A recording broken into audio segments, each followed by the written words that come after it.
ఈటల రాజేందర్ గారిని ఎందుకు తీసుకున్నామంటే what is the exact situation ఇప్పుడు నేను చెప్తాను. మొత్తం 3,04,000 కోట్ల బడ్జెట్ కదా.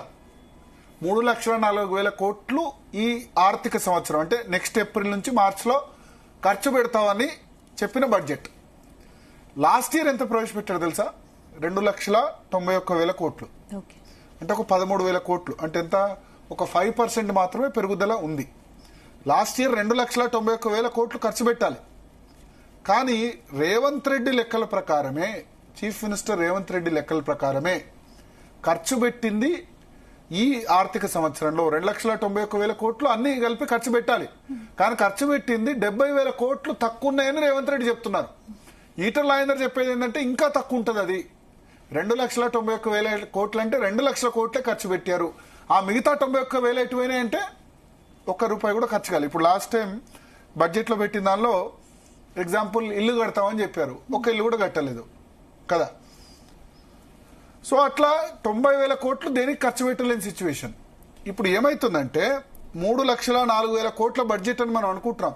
కానీ ఈటల రాజేందర్ తొలి ఆర్థిక మంత్రి చెప్పిన దాని ప్రకారం 3,04,000 కోట్లలో 84,000 కోట్లు కేవలం అసలు వడ్డీకి పోతుంది. అంటే ఎంత? 3 లక్షల్లో 3 లక్షలు అంటే 3,04,000 కోట్లు అంటే 75,000 కోట్లు అయితే 25%. 84,000 కోట్లు అంటే ఆల్మోస్ట్ 28 to 30%, 28 నుంచి 30% కేవలం మనం గతంలో చేసిన అప్పుకు వడ్డీ ప్లస్ అసలు కట్టడానికి సరిపోతుంది. అంటే నెలకు 7,000 కోట్లు అసలు వడ్డీ కట్టడానికి సరిపోతుంది. నెలకు మనకు వచ్చే ఆదాయం 15,000-16,000 కోట్లు ఉంటుంది. దీనిలో ఆదాయం 16 నుంచి 18 డిఫరెంట్ మంత్స్ లో, కొన్ని మంత్స్ లో ఎక్కువ రావచ్చు, కొన్ని మంత్స్ తక్కువ రావచ్చు. 16 నుంచి 18,000 కోట్లలో నెలకు వచ్చే దానిలో 7,000 కోట్లు అసలు ప్లస్ వడ్డీ పోతుంది ఒకటి. ఇంక జీతాలు పెన్షన్లు అవి ఒక 6,000 కోట్లు అవుతాయి. ఎవరివి? ప్రభుత్వ ఉద్యోగుల జీతాలు పెన్షన్లు 13,000 కోట్లు పోయినాయి. మిగిలినంత 3,000 కోట్లు, 5,000 కోట్లు. దీనిలో పెండింగ్ బిల్స్ లెక్కలేని బిల్స్ ఉన్నాయి. దాదాపు 2 లక్షల కోట్లకు మించి పెండింగ్ బిల్లులు. ఇక పాతవే పోతే మరి కొత్తగా ఖర్చు పెట్టడానికి అవకాశం ఎక్కడుంది? ఇప్పుడు మీరు చూడండి, విద్యాశాఖకు 23,108 కోట్లు అన్నారు. 23,000 కోట్లు విద్యాశాఖకి. నిజానికి ఇప్పుడు ఢిల్లీ లాంటి రాష్ట్రాలు, అరవింద్ కేజ్రీవాల్ మోడల్ ఏదైతే అన్నారు, ఢిల్లీ కానీ లేకపోతే కొన్ని రాష్ట్రాల్లో విద్యకు బడ్జెట్లో 20% కేటాయిస్తున్నారు. అంటే 3 లక్షల కోట్ల బడ్జెట్ అయితే బై 5 అంటే 60,000 కోట్లు విద్యకు కేటాయించాలి. కానీ మనం కేటాయించిందంత కేవలం 7%. 23,000 కోట్లు, 7 to 8%. ఇప్పుడు బట్టి విక్రమార్క ప్రవేశపెట్టిన బడ్జెట్ పై ప్రతిపక్షాలు అయితే మరి మండిపడుతున్నాయి. గతంలో బీఆర్ఎస్ ప్రవేశపెట్టిన బడ్జెట్ కి దీనికి తేడా ఏంటి? అదే నేను చెప్తున్నాను. ఇప్పుడు 23,000 కోట్లు ఎడ్యుకేషన్ కోసం పెట్టారు. మనకు చూడ్డానికి 23,000 కోట్లు కదా అంటారు. దీనిలో టీచర్ల జీతాలు వాటికే కదా పోయేది. మీరు ఖర్చు పెట్టాల్సింది స్కూల్స్, బిల్డింగ్స్ కానీ వాటికి కానీ ఖర్చు పెట్టాలి. ఇప్పుడు యంగ్ ఇండియా స్కూల్స్ అని అంటున్నారు. ఒక్కో స్కూల్కు 200 కోట్ల రూపాయలు ఖర్చు పెడుతున్నారు కన్స్ట్రక్షన్ కు. దానిలో చదువుకునే పిల్లలు ఎంతమంది యంగ్ ఇండియా స్కూల్స్ లో? ప్రతి కాన్స్టిట్యున్సీకి యంగ్ ఇండియా స్కూల్స్ చొప్పున 200 కోట్లు ఒక్కో కాన్స్టిట్యున్సీ, ఒక్కో 119 నియోజకవర్గాలున్నాయి కదా. 119 నియోజకవర్గాల్లో ఈ స్కూల్స్, ఇంటర్నేషనల్ స్కూల్స్ కోసం దాదాపు ఒక్కో నియోజకవర్గానికి 200 కోట్లు అంటున్నారు. దానిలో చదువుకునే పిల్లలు 2,000 మంది ఉండరు. ఈ 200 కోట్లని నియోజకవర్గానికి 200 కోట్లు పెట్టి ఒక్క స్కూల్ కట్టే బదులు మీరు ఆల్రెడీ ఉన్న స్కూల్స్ ని, ఎగ్జిస్టింగ్ ఇన్ఫ్రాస్ట్రక్చర్ ని డెవలప్ చేయండి. ఒక 50 కోట్లు సరిపోతాయి. ఇప్పుడు స్కూల్స్ లో టాయిలెట్ లేవు, బిల్డింగ్లు పాతబడ్డాయి కదా. మనం ఎడ్యుకేషన్ కోసం పెట్టిన ఖర్చు మళ్ళీ వృధాగా పోదు. మన పిల్లలు చదువుకున్నారనుకోండి, మంచి పిల్లలు చదువుకుని మంచి ఉద్యోగాలు తీసుకున్నారనుకోండి, ఎక్కడ ఖర్చు పెడతారు? ఇక్కడనే కదా ఖర్చు పెడితే అది ఎవరికి వస్తుంది? మళ్ళీ ప్రభుత్వానికి ఆదాయం కదా. సో ఇప్పుడు జీతాలు, పెన్షన్ల కోసం పెట్టేదాన్ని ఏమంటారంటే రెవెన్యూ ఎక్స్పెండిచర్. ఇంతకుముందు ప్లానింగ్, నాన్ ప్లానింగ్ అని ఉంటుండే కదా. ఇప్పుడు revenue expenditure, capital expenditure. Budget ను చాలా మంది అర్థం చేసుకోవాలి. క్యాపిటల్ ఎక్స్పెండిచర్ కోసం పెట్టే ఖర్చు వల్ల మళ్ళీ రిటర్న్ వచ్చే అవకాశం ఉంటుంది. అంటే ఇప్పుడు ఎడ్యుకేషన్ కానీ ఇన్ఫ్రాస్ట్రక్చర్ కానీ ఇప్పుడు రోడ్ కన్స్ట్రక్ట్ చేశారనుకోండి ఫర్ ఎగ్జాంపుల్ ఇప్పుడు ఒక మంచి రోడ్ కన్స్ట్రక్ట్ చేశారు. రోడ్ కన్స్ట్రక్ట్ చేస్తే ఏమవుతుంది, మంచి రోడ్ ఉంటే పక్కనున్న భూమి ధర పెరిగితే ఆ భూమి ధర పెరిగితే మళ్ళీ రిజిస్ట్రేషన్ ఛార్జీలు దాన్ని అమ్మారనుకోండి, రిజిస్ట్రేషన్ ఛార్జ్ ఎవరికి వస్తుంది? రాష్ట్ర ప్రభుత్వానికి వస్తుంది కదా. సో ఎడ్యుకేషన్ గానీ ఇన్ఫ్రాస్ట్రక్చర్ గానీ కొన్ని సర్వీస్ సెక్టార్ల మీద పెట్టే ఖర్చు మళ్ళీ తిరిగి ప్రభుత్వానికే వస్తుంది. ఏంటి అసలు ఈ బడ్జెట్ లో కాంగ్రెస్ సర్కార్ ఎవరికి ప్రాధాన్యత ఇచ్చింది అనుకోవచ్చు? అంటే ప్రాధాన్యత సంబంధించి మనకు అటు వెల్ఫేర్ డెవలప్మెంట్ ఏది తేల్చుకోలేకపోయినారు. ఇదనే కాదు, నేనేమంటానంటే ఇప్పుడు ఈటెల రాజేందర్ చెప్పిన దాని ప్రకారం దీనిలో 50% తప్పు, 50 కాదు అంతకంటే ఎక్కువ 60-70% తప్పు గత ప్రభుత్వాన్ని. వాళ్ళు ఏం చేశారు, అప్పు 3.5 లక్షల కోట్లు అప్పు అన్నారు, వీళ్ళు 7 లక్షల కోట్లు అంటారు. ఇద్దరి మధ్య డిఫరెన్స్ ఎందుకు ఉందంటే కార్పొరేషన్ల ద్వారా అప్పు చేశారు. ఇప్పుడు ఎగ్జాంపుల్ మిషన్ భగీరథ కార్పొరేషన్ అప్పు చేశారు, అది ఎస్ఆర్డిపి మన దీని కిందికి రాదు, ఎఫ్ఆర్బిఎం కిందికి రాదు. సో అట్లా అప్పులకు సంబంధించి డిఫరెంట్ వాదనలు ఉన్నాయి. కానీ వాదనలు ఎట్లా ఉన్నా ఇప్పుడు ఈ రేవంత్ రెడ్డి చెప్పిన దాని ప్రకారం ఈ ఆర్థిక సంవత్సరంలోనే కొత్తగా అప్పు కట్టేందుకు కోసం మళ్ళీ అప్పు చేయాల్సి వస్తుంది. 1,50,000 కోట్లు అప్పు అయిపోయిన సిచ్యువేషన్ ఉంది. నిజానికి ఇప్పుడు రాష్ట్రాన్ని ఆదుకుంటుంది ఎవరో తెలుసా? ఎవరు చెప్పండి, ఎవరు ఆదుకుంటున్నారు తెలంగాణ రాష్ట్రాన్ని? పెద్ద ఆదాయం ఇస్తుంది ఎవరు అనుకుంటున్నారు?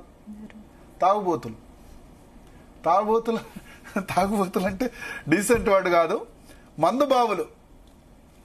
మందుబావులు రాష్ట్రాన్ని ఆదుకుంటున్నారు.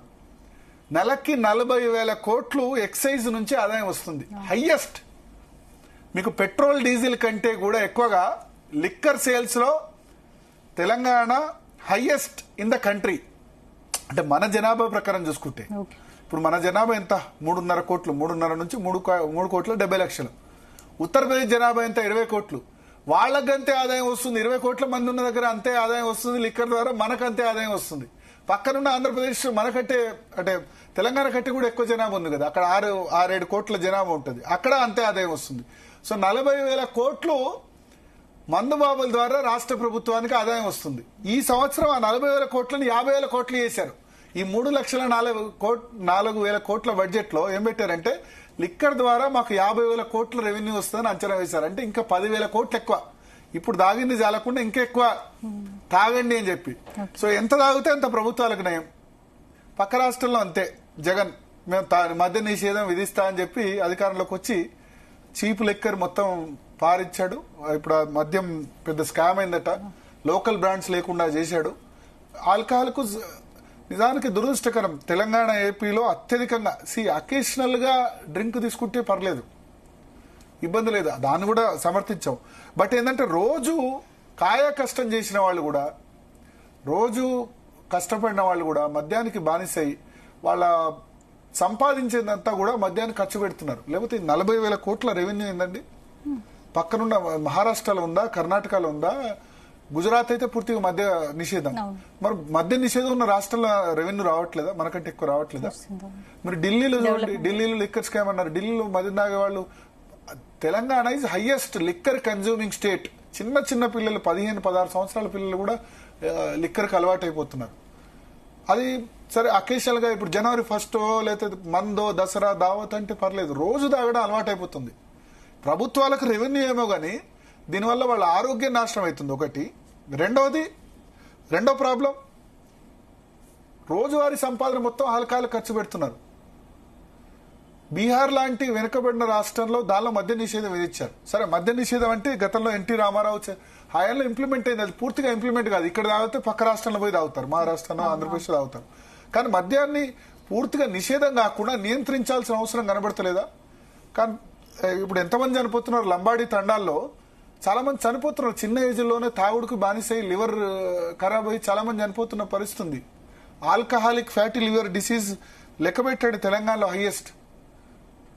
చాలా దారుణమైన సిచ్యువేషన్. ఇప్పుడు అట్లా అని ఇప్పుడు నువ్వు మద్య నిషేధం విధించావు అనుకో, ఈ 40,000 కోట్లు పోతే ఇంకా అప్పుల పాలైంది తెలంగాణ. మీకు కరోనా సమయంలో మొత్తం మద్యం బంధుతోటి ఏ విధంగా ఉందో సిచ్యువేషన్ తెలుసు. అట్లానే మనం గౌరవప్రదంగా చెప్పుకోలేకపోతున్నాం. ఒక్కసారి గనక మందు బాబులు కనుక స్ట్రైక్ చేస్తే, మేము మందు దాగం ఒక నెల రోజులను స్ట్రైక్ చేస్తే తెలంగాణ రాష్ట్రం మొత్తం కకావికలు కావడం ఖాయం. ఆ విధంగా ఉంది సిచ్యువేషన్. నెలకు 3,500 కోట్లు, ఇప్పుడు మొత్తం 17-18 కోట్లు వస్తే 3,500 కోట్లు యావరేజ్ గా ఈ మందుబాబుల దగ్గర నుంచి వస్తుంది. ఆశ్చర్యకరమైన అనాలిసిస్. దేశంలో హైయెస్ట్ అంటే 100 మందిలో ఎక్కువ మంది లిక్కర్ తీసుకునే వాళ్ళు ఉంటే తెలంగాణ రాష్ట్రంలోనే ఉందట, ఇంకెక్కడా లేదు. సో ఆ విధంగా ప్రభుత్వాలు ఒక దాని తర్వాత ప్రభుత్వాలు ఇంకోటి అలవాటు చేసాయి. ఎవరు కూడా మన దగ్గర మద్య నిషేధం అని చెప్తే తుక్కు ఓడిస్తారు మందుబాబులు.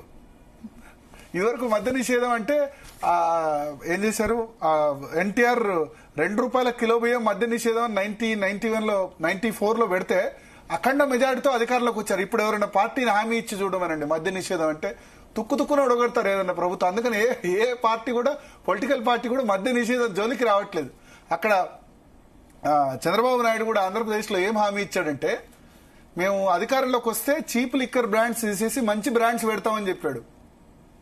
మద్యం ధరలు తగ్గిస్తామని హామీ ఇచ్చాడు. ఇంట్రెస్టింగ్ గా బ్రాండ్స్ పెడతాం అంటే రాజకీయ పార్టీలు ఆ పరిస్థితి దిగజారి.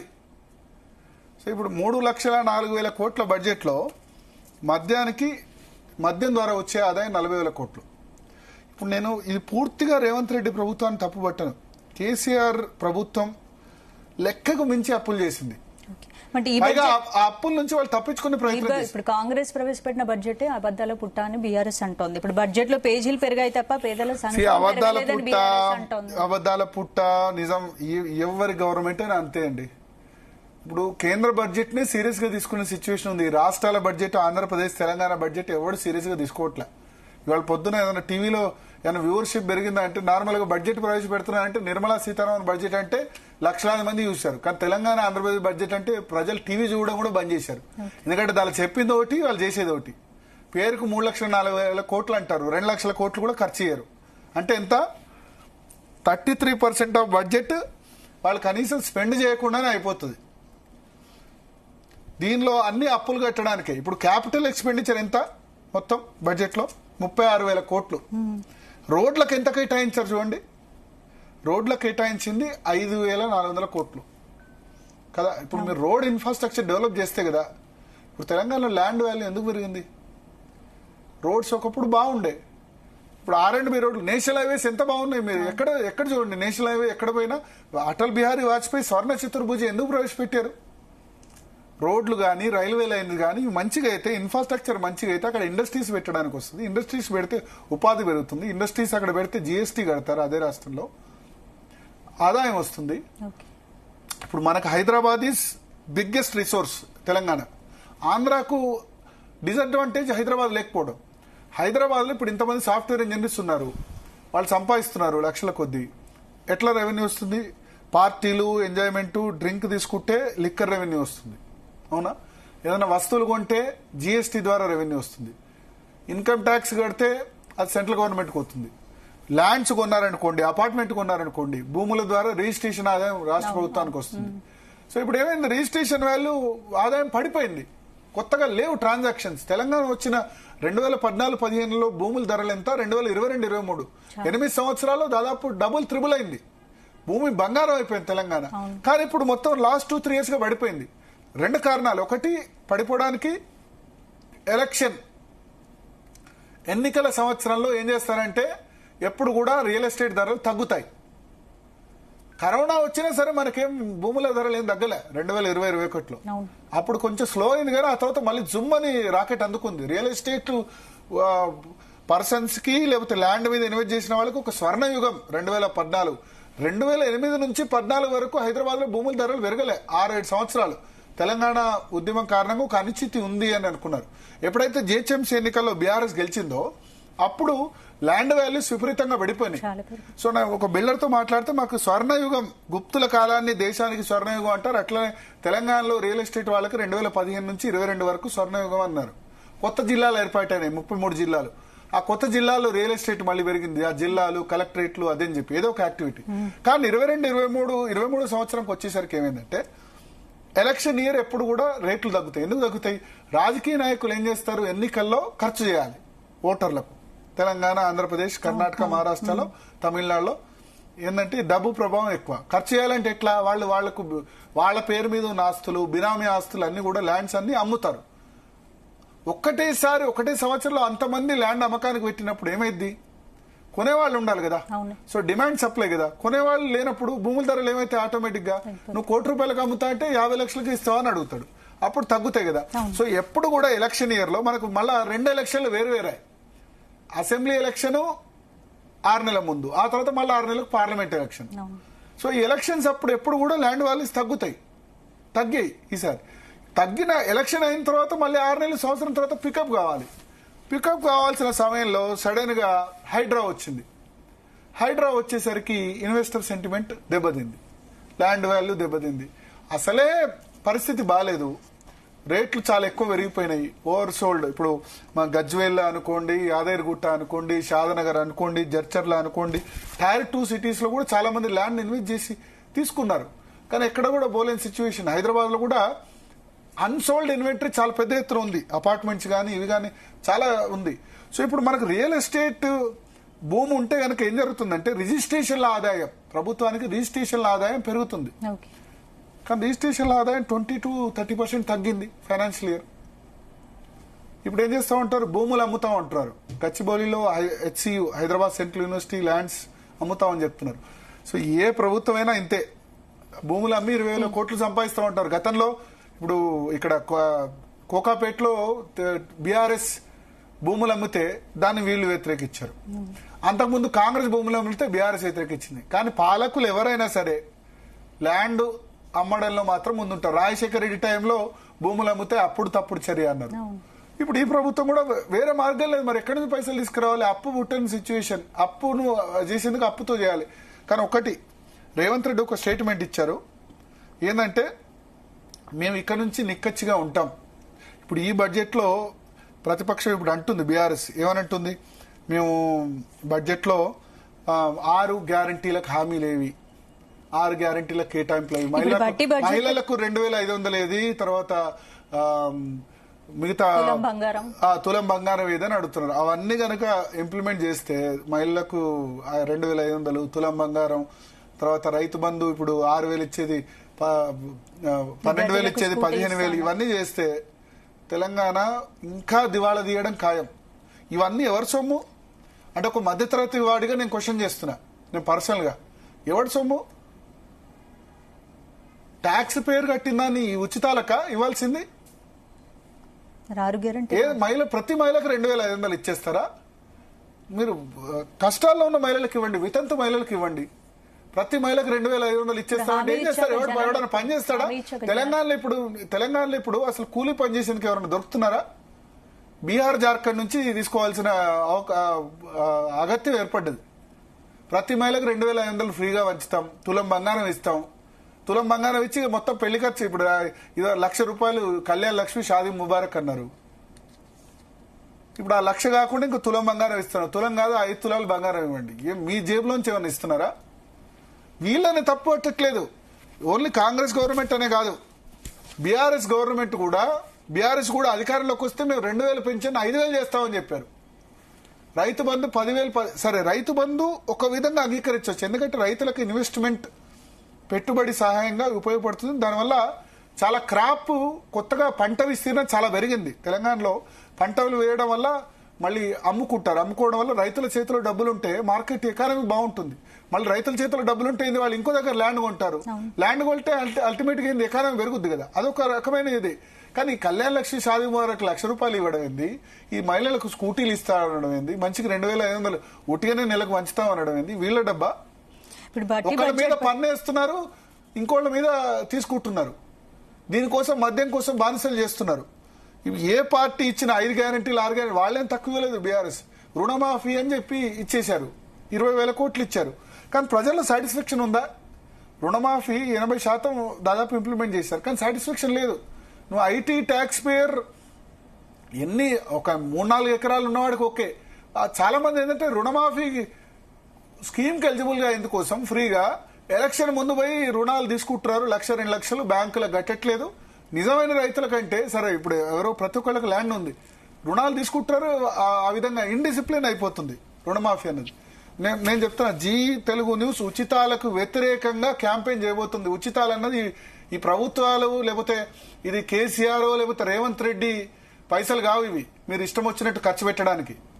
మీ ఉచితాలు అన్ని ఇచ్చేసి వాళ్ళు కర్ణాటకలో 5 గ్యారంటీస్ అంటారు, ఇక్కడ 6 గ్యారంటీస్ అంటారు. ఆయన కేసీఆర్ వాళ్ళు బీఆర్ఎస్ వస్తే ఇంకా ఇప్పుడు నెక్స్ట్ వచ్చే ఎన్నికల్లో బీఆర్ఎస్ బీజేపీ ఏమంటారు, ఇంకా ఈ తులం బంగారం పోయి 3 తులాల బంగారం ఇస్తామంటారేమో, వీళ్ళు 2 లక్షల రుణమాఫీ 4 లక్షలు 5 లక్షల రుణమాఫీ అంటారేమో, పెన్షన్ 10,000 ఇస్తామంటారేమో. వీళ్ళ సొమ్మేం కాదు కదా, అప్పుల పాలవుతుంది. పుట్టే బిడ్డ మీద ఎంత అప్పు ఉందో చూడండి. చాలా 70% 80% అమౌంట్ ఏమవుతుందో తెలుసా, అప్పులు జీతాలు పెన్షన్లకు పోతున్న సిచ్యువేషన్. మొత్తం 70 to 80% జీతాలు పెన్షన్లు. ఇంకెక్కడ డెవలప్మెంట్ ఉంటుంది? ఇక రోడ్లు ఎక్కడ బాగుంటాయి? మీకు రోడ్లు ఇన్ఫ్రాస్ట్రక్చర్ బాగైతే కదా ప్రభుత్వానికి. విద్య మీద ఖర్చు పెట్టండి. ఆ 23,000 కోట్లో 90% టీచర్ల శాలరీస్కు వాటికే పోతాయి. పైగా యంగ్ ఇండియా స్కూల్ ఒక్కో స్కూల్కు 200 కోట్లు ఖర్చు పెడతారట. ఎందుకయ్యా ఒక్కో స్కూల్కు 200 కోట్లు ఖర్చు పెట్టడం? ఒక స్కూల్కు 200 కోట్లు ఖర్చు పెడితే ఆ స్కూల్లో ఎంతమంది చదువుతారు? ఒక ఎట్ టైం 2,000 మంది కంటే ఎక్కువ మంది చదవలేరు. మీరు ఉన్న స్కూల్స్, ఇప్పుడు ఆల్రెడీ ఉన్న స్కూల్స్ మొత్తం అందులో వదిలేశారు. కేసీఆర్ గవర్నమెంట్ ఏం చేసిందంటే ప్రభుత్వ స్కూల్స్ ఏవైతే ఉన్నాయో అన్ని గురుకులాలు చేసేసారు. ఆ గురుకులాలకు బిల్డింగ్స్ లేవు. బిల్డింగ్ కట్టకుండా కిరాయి వాటిలో గురుకులాలని పెట్టేశారు. గురుకులాలకు ఫుల్ డిమాండ్ ఉంది. ఇప్పుడు మామూలుగా ఉన్న గవర్నమెంట్ స్కూల్స్ లో ఎవరు స్టూడెంట్సే లేరు. అయితే ప్రైవేట్ స్కూల్స్ లో ఉన్నారు, లేకపోతే గురుకులాల్లో ఉన్నారు. గురుకులాలకేమో బిల్డింగ్స్ లేవు. ఆ గురుకులాలకు బిల్డింగ్స్ కట్టండి. వాళ్ళు టీఆర్ఎస్ వాళ్ళు గురుకులాలు మొదలు పెట్టారు. దానిలో 800 గురుకులాలు ఉన్నాయి, దానిలో 5 లక్షల మంది పిల్లలు చదువుతున్నారు. దానిలో మాకు ఎందుకు పేరు రాదని వీళ్ళు మేము కొత్త స్కూల్ కడతామంటున్నారు. నువ్వు 200 కోట్లు ఒక నియోజకవర్గం బట్టి ఒకటే స్కూల్ కట్టే బదులు ఇప్పుడున్న స్కూల్స్ డెవలప్ ఒక 50 కోట్లు వేస్తే ప్రతి నియోజకవర్గంలో స్కూల్స్ అన్ని రూపురేఖలు మారిపోతాయి.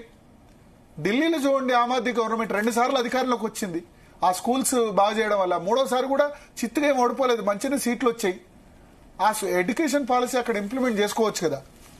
వీటన్నిటి మీద పెట్టకుండా బడ్జెట్ ఈ 6 గ్యారంటీలకు 56,000 కోట్లు. నేను సరే వీళ్ళు ఏదో అధికారంలోకి రావడానికి 6 గ్యారంటీలు ఉపయోగపడ నాకు తెలిసి 6 గ్యారంటీల కంటే కూడా కేసీఆర్ ప్రభుత్వం ఆ ఎమ్మెల్యేల మీద ఉన్న వ్యతిరేకత, ఆ ప్రభుత్వం 10 సంవత్సరాలు కంప్లీట్ అయినా కాబట్టి వాళ్ళ మీద ఉన్న వ్యతిరేకత గెలిపించింది. మీరు 6 గ్యారంటీలు ఇంప్లిమెంట్ చేసినా చేయకున్నా ఇబ్బంది ఏం లేదు రేవంత్ రెడ్డి సర్కార్.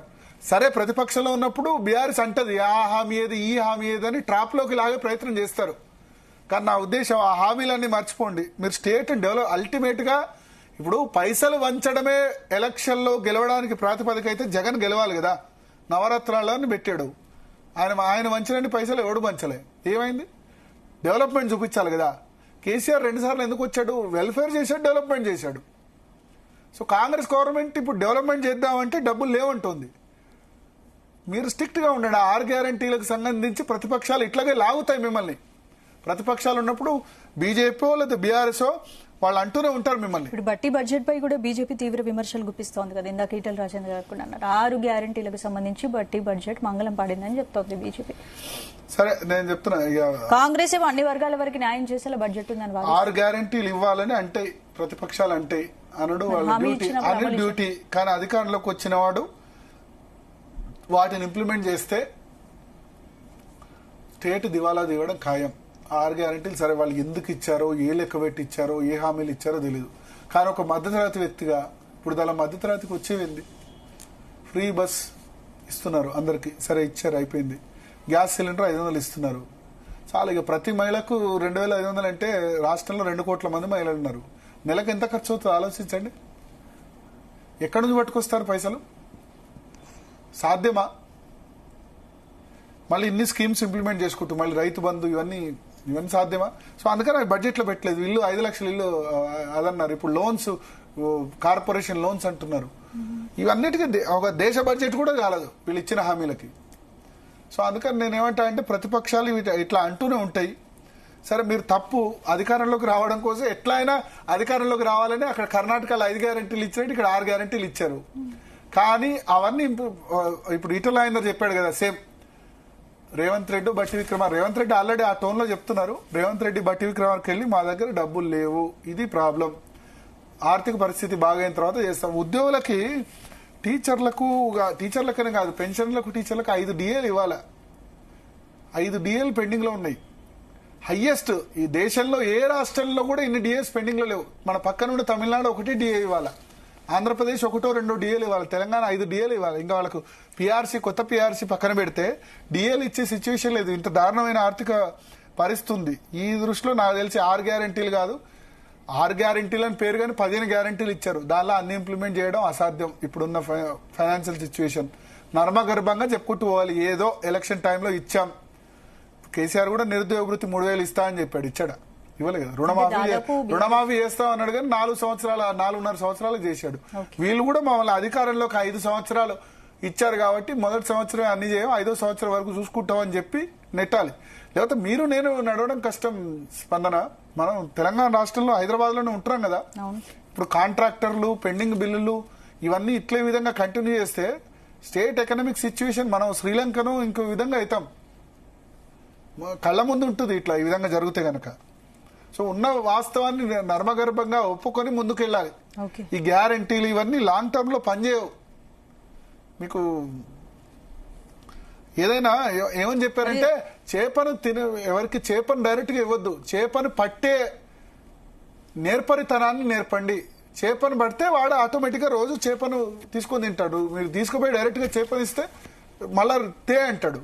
దాని బదులు మీరు చేపను పట్టే, చేపను వేటాడే మీరు స్కిల్ నేర్పించారనుకోండి, రోజు తనంత తాను పోతాడు. ఆ విధంగా ఉండాలి పబ్లిక్. ఇది కరెక్ట్ కాదు. అంటే ఏంటి భరత్, ఇప్పుడు కేవలం తమ ప్రభుత్వం చేస్తున్న సంక్షేమ పథకాల అమలును జీర్ణించుకోలేకే తమపై ప్రతిపక్షాలు విపక్షాలకు తిరుగుతున్నాయి. తమ బడ్జెట్ అయితే అందరికీ, అన్ని వర్గాల వారికి న్యాయం చేసేలా ఉందని కాంగ్రెస్ వాదిస్తోంది. సరే, ఇది బడ్జెట్ మీద ప్రతిపక్షాలు, అధికార పక్షం ఇవన్నీ ఉంటూనే ఉంటాయి, కామన్ ఈ కామెంట్స్ అన్ని కూడా. బట్ అల్టిమేట్ గా ఒకటి నేను ఈ విషయంలో ఏంటంటే 2,91,000 ఎక్కువ పెంచలేదు, 3,04,000 crores ఇవి చెప్పారు. ఆ ముందు ఆ 3 లక్షల కోట్లు కనీసం 2 లక్షల కోట్లన్నా ఖర్చు అయితే లేదో చూసుకోండి. క్యాపిటల్ ఎక్స్పెండిచర్ ఎక్కువ పెట్టాలి.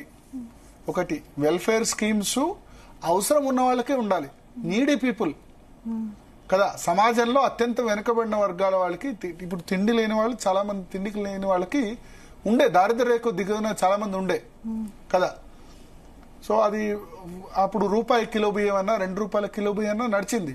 ఇప్పుడు నువ్వు అందరికి ఎందుకు ఇవ్వడం రూపాయి కిలో బియ్యం? ఇప్పుడు మీరు చెప్పినట్టు ఆ రూపాయి కిలో బియ్యం ఉచితాలు ఇస్తే ఏం చేస్తున్నారు? అందరికి ఎందుకు ఇవ్వడం? తెల్ల రేషన్ కార్డు 85% మెంబర్స్ కు ఏం చేస్తున్నారు? ఫ్రీ బియ్యం ఇస్తే తీసుకుపోయి అది వేరే వాళ్ళకి అమ్మి పిండి గిర్నీలకు వాటికి పోతుంది, వేరే రాష్ట్రాలకు స్మగ్లింగ్ చేస్తున్నారు. 80% మంది పేదలు ఉన్నారా తెలంగాణ రాష్ట్రంలో? కాదు కదా. 30%, 35% దారిద్ర్య రేఖ దిగువనే ఉంటారు. కానీ 85% ఇప్పుడు ఫ్రీ బియ్యం అవుతుంది. ఎవరు ఇస్తున్నారు? కేంద్ర ప్రభుత్వం ఇస్తుంది. అంటే ఉచితాలను అమలు చేసే ప్రసక్తే లేదు. 6 గ్యారెంటీల అమలు అయితే అసాధ్యం కాంగ్రెస్ పార్టీ చేయడం, అదే కదా. ఉచితాలు ఈ ప్రభుత్వాలు, రాజకీయ నాయకులు ఉచితాలు ఇవ్వాలనే చూస్తే మళ్ళీ అధికారంలోకి రావాలంటే ఉచితాలు అనుకుంటాయి. కానీ ఆ మోడల్ తప్పు అని వేరే రాష్ట్రాలు నిరూపితమయ్యాయి. ఇప్పుడు రాష్ట్రం అప్పుల పాలు అయిపోయింది కాబట్టి దీని నుంచి బయటపడాలంటే మరి అభివృద్ధి ఒకటే సాధ్యం అనుకుంటే, అభివృద్ధి చేస్తే అల్టిమేట్ గా అభివృద్ధి చేస్తే ఇన్ఫ్రాస్ట్రక్చర్ డెవలప్మెంట్ అయితే. ఇప్పుడు దేశంలో అత్యధిక తలసరి ఆదాయం ఉన్న రాష్ట్రం తెలంగాణ. రంగారెడ్డి జిల్లా దేశంలో అత్యధిక తలసరి ఆదాయం ఉన్న జిల్లా. ఎందుకు అత్యధిక తలసరి ఆదాయం ఉన్న జిల్లా అయింది? దేశంలోనే అత్యధిక తలసరి ఆదాయం ఉన్న జిల్లా రంగారెడ్డి జిల్లా. చాలా మందికి తెలుసో తెలియదు. రంగారెడ్డి జిల్లా అంటే హైదరాబాద్ చుట్టుపక్కల ఉన్న ఇప్పుడు నానక్రామ్ గూడ, గచ్చిబౌలి ఇవన్నీ దేనికి ఎందుకు వస్తాయి? మాదాపూర్, కొండాపూర్, మణికొండ ఇవన్నీ రంగారెడ్డి జిల్లాకు వస్తాయి. దేశంలో అత్యధిక తలసరి ఆదాయం ఉన్న జిల్లా మీకే చెన్నై, ముంబైలో లేదు, రంగారెడ్డి జిల్లాలో ఉంది. ఎందుకు ఉంది? అక్కడ ఐటీ క్లస్టర్ ఉంది, ఐటీ ప్రజలు ఉన్నారు, ఐటీ అన్న ఒక ఇండస్ట్రీ ఉంది. తర్వాత రంగారెడ్డి జిల్లాలోనే ఫార్మా కంపెనీస్, ఐటీ, ఫార్మా లాంటి ఇండస్ట్రీస్ వచ్చి అది చేస్తే ఆటోమేటిక్ గా ప్రతి ఇంటికి ఒక సాఫ్ట్వేర్ ఇంజనీర్ ఈ విధంగా అయితే ఇండస్ట్రీస్ పెడితే డెవలప్మెంట్ అంటే అది చంద్రబాబు నాయుడు, రాజశేఖర్ రెడ్డి, కేసీఆర్, ఇప్పుడు శ్రీధర్ బాబు అందరూ కంటిన్యూ చేస్తున్నారు. మీరు అటువంటి డెవలప్మెంట్ చేస్తే, ఉపాధి కల్పిస్తే, ఇప్పుడు అమెజాన్ ఇవాళ మెక్డొనాల్డ్స్ వస్తా ఉంది హైదరాబాద్ కు, అటువంటి ద్వారా మెక్డొనాల్డ్స్ వస్తే కొన్ని ఉద్యోగాలు వస్తాయి. ఇండస్ట్రీస్ అంటే మరి పొల్యూటెడ్ ఇండస్ట్రీస్ కాదు, సాఫ్ట్వేర్ ఇండస్ట్రీ వచ్చింది, ఆర్టిఫిషియల్ ఇంటెలిజెన్స్, వీటికి వచ్చేలా మీరు చూసుకుంటే ఆటోమేటిక్ గా ఆ ప్రజలు ఖర్చు పెడతారు. ఇప్పుడు రంగారెడ్డి జిల్లాలో చాలా ఎక్కువ ఖర్చు ఉంది. ఏం చేస్తారు? డబ్బులు ఎక్కువ ఉంటే ఏం చేస్తారు? ల్యాండ్స్ కొంటారు, పార్టీలు చేసుకుంటారు, ఐపీఎల్ పోతారు, క్రికెట్ మ్యాచ్ పోతారు, తాగుతారు, తింటారు. మళ్ళా ఆ డబ్బులన్నీ ప్రభుత్వానికి వస్తాయి. మీరు రెస్టారెంట్లో పోయి తిన్నారనుకోండి, 5% జీఎస్టీ, 2.5% రాష్ట్రానికి, 2.5% కేంద్రానికి కదా. ఈ రంగారెడ్డి జిల్లాలో ఇప్పుడు మీకు జగిత్యాల జిల్లాలోనూ ఆదిలాబాద్ జిల్లాలోనూ అంత రెవెన్యూ రాదు. తెలంగాణ మొత్తం హైదరాబాద్ గుండకాయ, హైదరాబాద్ రంగారెడ్డిలో వచ్చిన రెవెన్యూను మొత్తం ఖర్చు పెడతారు. ఇంత రెవెన్యూ రాగా రిచ్ జిల్లా రంగారెడ్డి జిల్లా ఉండగా కూడా మన ఇటువంటి దారుణమైన సిచ్యువేషన్ అప్పుల పాలవుతున్న దాన్ని. సో అందుకనే ఎప్పుడు కూడా డెవలప్మెంట్ అయితే గనక అది పర్ఫెక్ట్ రిజల్ట్ ఇస్తుంది. ఆంధ్రప్రదేశ్లో పాపం ఈ పరిస్థితి కూడా లేదు. ఆంధ్రప్రదేశ్కు హైదరాబాద్ లాంటి సిచ్యువేషన్ లేదు. అందుకనే అమరావతి 3 రాజధానులు అనేసరికి మొత్తం ఎకనామీ కొలాప్స్ అయింది. అక్కడ రాజధాని లేని సిచ్యువేషన్. అక్కడ ఏదో ఒక ఇండస్ట్రీస్ వస్తేనే అల్టిమేట్ గా డెవలప్మెంట్. అగ్రికల్చర్ ద్వారా ఆదాయం పెరగడం కూడా మంచిది. తెలంగాణలో అగ్రికల్చర్ ద్వారా కూడా ఆదాయం పెరిగింది. సో అల్టిమేట్ సొల్యూషన్ అది. ఈ ఉచితాల వల్ల ఏం జరగదు. అప్పటిదప్పుడు తింటారు, మళ్ళీ మర్చిపోతారు, అయిపోతుంది. ₹1,00,000 మీరు షాదీ ముబారక్, కళ్యాణ లక్ష్మి అని ఇస్తే గనక పెళ్లికి ఖర్చు పెడతారు, దావత్ చేస్తారు, అయిపోతుంది. దాని ద్వారా మళ్ళీ ఏమైనా జనరేట్ అవుద్దా? అరే మీరు ఎడ్యుకేషన్ ఇచ్చారనుకోండి, మంచి ఎడ్యుకేషన్ ఇస్తే సాఫ్ట్వేర్ ఇంజనీర్, కలెక్టర్, డాక్టర్ అవుతాడు, మళ్ళీ సంపాదించి ఇక్కడే ఖర్చు పెడతాడు. అమెరికా పోతే తల్లిదండ్రులకు పైసలు పంపిస్తాడు. అది కదా అల్టిమేట్ ఏము. మళ్ళీ అది ఎక్కడ ఆ తల్లిదండ్రులు ఖర్చు పెడితే ఎక్కడ రాష్ట్రానికే వస్తాయి కదా. అంటే రాష్ట్రంలో ఖర్చు పెట్టే ప్రతి రూపాయి మళ్ళా రూపాయి ఖర్చు పెడితే ₹50 ఇక్కడనే వచ్చేటట్టు జనరేట్ చేసుకోవాలి. అది అల్టిమేట్ బడ్జెట్ సమయం చేయం. ఉచితాల వల్ల జరగదు కదా.